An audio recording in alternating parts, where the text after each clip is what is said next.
Brian, it's September 13th now, and we're doing another interview for Housing Authority, and I'm sitting here with Colby. Colby, how long have you been homeless for? It's been so long I barely remember. It's like probably 8 or 9 years. It's almost a decade. Okay. I think it was 2017. And how old are you? 35. 35 years old. So you're thinking you've been on the streets for about 25 years? No, about 10 years? almost 10, like probably 8. Since you were 25? I think it was 26, 7. Okay. 27. 26. Are you currently here in Portland? Yeah. I came to Portland to find resources, actually. And it really has, I found it's been way better. Way more hospitable. Where did you come from? Up north in Brunswick. Brunswick area? Brunswick, Thompson.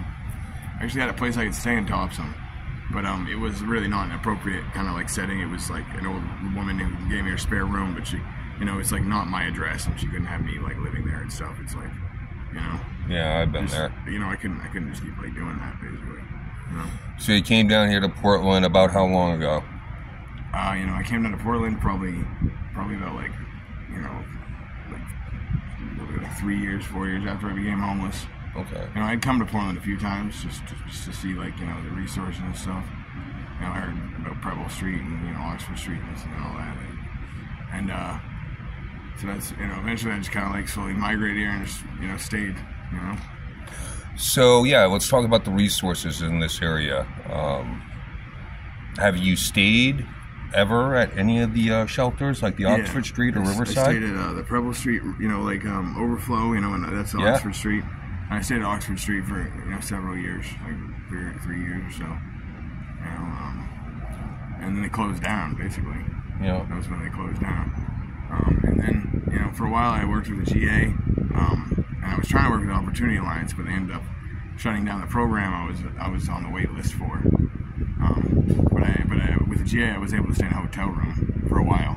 That was actually when I got my when COVID happened. Yeah. I got my check as well, so that was good. I was living well, for a while, Yeah. Most of the winter. So I got through the winter that winter. So you have used the shelters before, and it sounds like you have had some sort of some voucher assistance. Yeah, a little bit. What's your current status in regards to all that? Are you working with anybody? Yeah, I'm working with Spurwink, a case manager, and the ACT team at Spurwink. Spurwink room. Yeah. Yep. Yep. And I'm with the ACT team, and really like the ACT team. Yeah, I'm actually working on getting on disability and stuff because I'd been on it before, SSI, and that was when I wasn't homeless and I was working, and they eventually stopped giving it to me because of my income, and that was now that I'm homeless though, I should have been on it before really.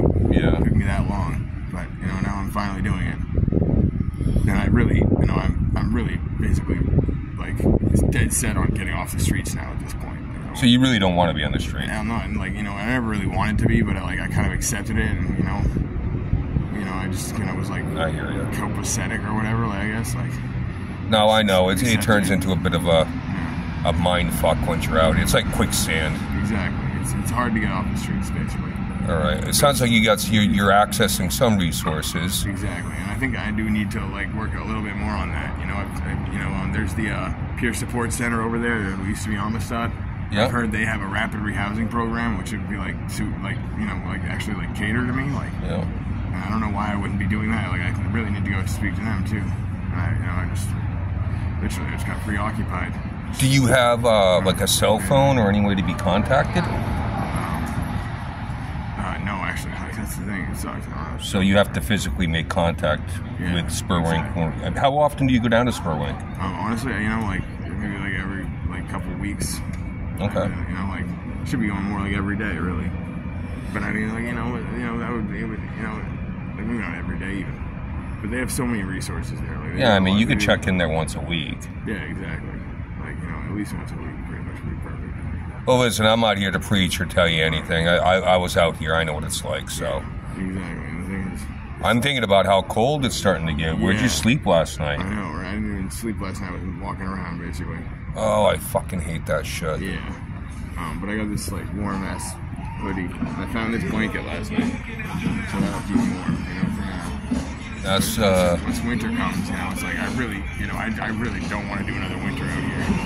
I'm thinking like I got to do anything and like everything I can, you know, as soon as possible. So what's a normal day look like for you? Like, what do you normally do?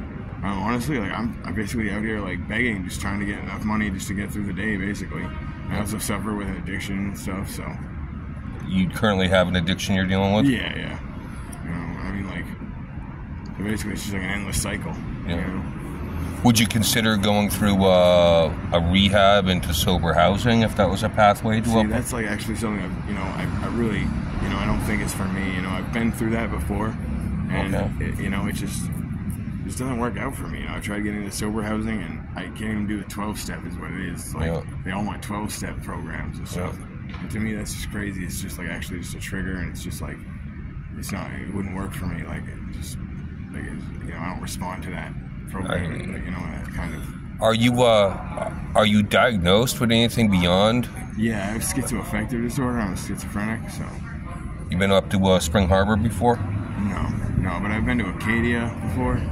I was in Mid-Coast a few times. For just, kind of extended stay, like a couple of weeks. You know? I found it really hard to stay on top of my meds while I was outside. Especially being outside, I just don't even bother. Yeah. Because it's pointless to try and, you know what I mean? You know, you have to take them correctly here. When was the last time you had your own place?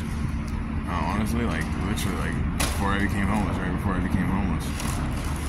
So like 10 years ago? Yeah, about 9 years ago. You mentioned you did some sort of work at some point. What kind of work were you doing?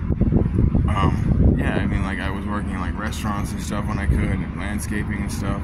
And it's like, whatever, like, just any kind of general manual labor, like, I could pick up, like, I mean, for a long time, I thought, you know, this is how to do it. Like, I'll just work hard, and then but, like, literally, it would have been nice if I could have made, like, plenty of money, like, begging, too, and I could have fucking, you know. Do you hold any, like, my income, and I could probably put something together, got something going, you know. Do you hold any, like, trade certificates or secondary education? I did, like, a year of college, you know. Okay. I have no degrees or anything. All right. That's something I thought about finishing, too, you know. Well, you need to get inside first. Exactly. All right, we need to get you housing. It's going to start getting cold.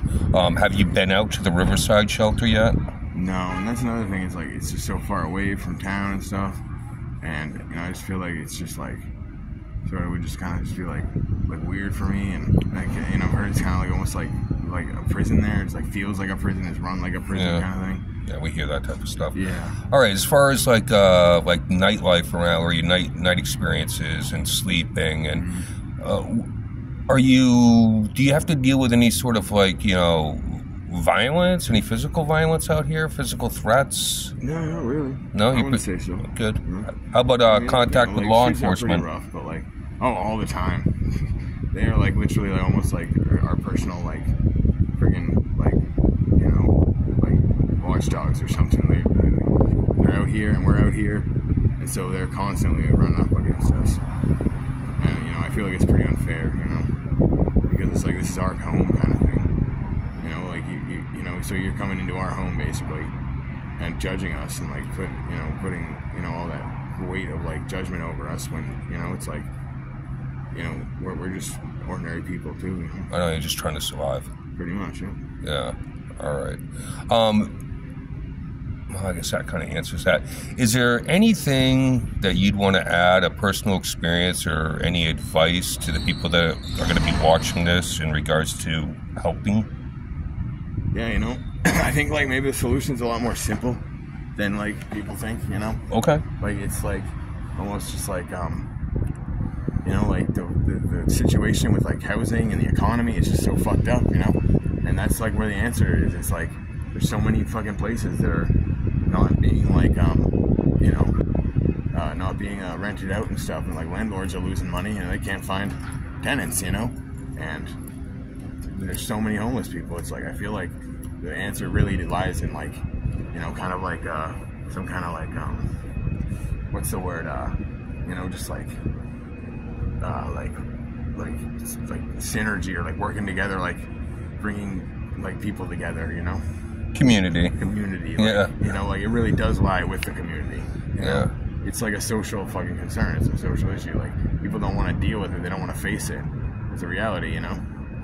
They want to like, you know, marginalize certain groups of people or types of people or, you know, just anyone, you know, fucking, you know, like so many stories about like tragedies of how people become homeless. It's really unfair, you know. It's like you don't realize what, you know, a lot of us have been through. Like you got like screwed over really bad, you know. Dealing with like you know, marital trouble, like, or for instance, especially like mental illness. Yeah. You know what I mean? Just, you know, like just. Is that what like, precipitated you losing your apartment 10 years ago? He was actually really screwed up because my roommate was actually a scammer. Yeah. And he doesn't do it just to me. He does it to like anybody he can. He like burns them for the rent money and then makes them like pay it again. Like I paid it all. I paid the rent fully, and then they kicked me out anyway. I think I had that roommate once or twice. Yeah, it was pretty shitty. Yeah, I hear you. You know, and then I lost my fucking. I had 3 jobs before I became homeless, and then I lost one of my bosses. Retired. You know, my mental health actually did screw up another job. You know, because I had some issues. You know, it's like really just kind of my paranoia causing me to like flip out sometimes. Yeah. And one day I like literally like. Just like literally like scared some people, I guess. Like, you know, I worked that place for so long and it was never a fucking issue before. You know, I hear you. I even like offered to quit and stuff, and then to be fired randomly one day because of like the same essential things just gone too far one day apparently. Like, it kind of fucked with me, you know. Listen, as I'm sitting here talking to you, and I'm getting a better look at you. I've underneath that beard, I think I've seen. I know you. Yeah, I think we met before. Yeah, I think maybe a year or two ago we were panhandling out there towards Market Basket. Yeah, maybe really. Yeah, I think you were staying at maybe Motel 6 with somebody. Oh, really? Yeah, like doing like so. Teaming up with somebody out that way.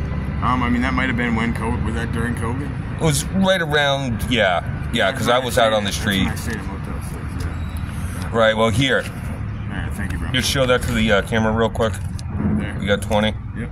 All right. I appreciate you. Thank you, man. I'm glad to see you out here doing.